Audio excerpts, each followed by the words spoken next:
আজকে আমরা ত্রিপুরা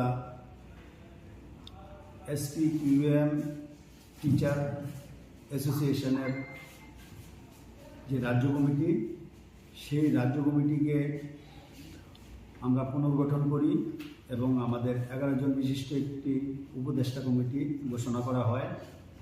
সেই নবগঠিত উপদেষ্টা কমিটি এবং রাজ্য কমিটির আজকে আমাদের একটা আলোচনা সভা আয়োজন করা হয়।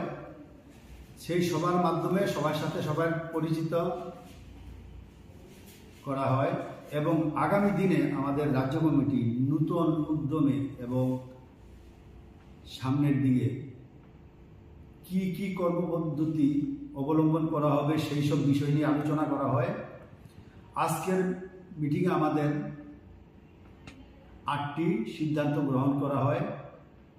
সেই সিদ্ধান্তগুলিকে আমরা এক এক করে বাস্তবায়িত করার জন্য ত্রিপুরা রাজ্যের সমস্ত SPQEMM মাদ্রাসা শিক্ষকদের প্রতি আমার আহ্বান থাকব, তারা যাতে আমাদের নবগঠিত রাজ্য কমিটিকে সর্বাঙ্গীনভাবে সহযোগিতা করে এবং আমরা সামনের দিকে এগিয়ে যেতে পারি, সেই লক্ষ্যে আমরা কাজ করে যাব।